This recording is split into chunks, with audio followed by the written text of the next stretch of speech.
Sairam everyone. In this video, we'll be learning the notations for the bhajan Deva Senapate Skanda.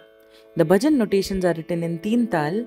We'll be using Komal Ga, Komal Dha and Komal Ni in this bhajan.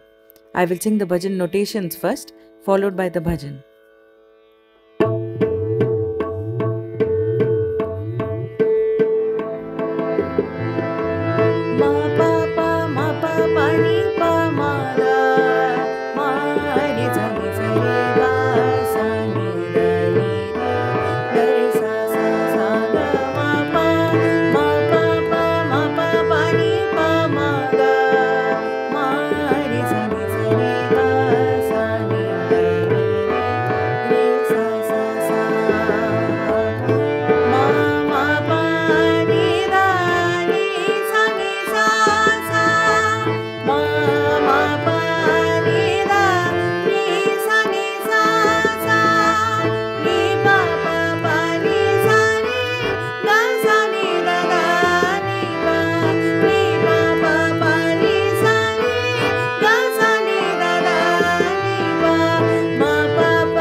Jai Sai Ram.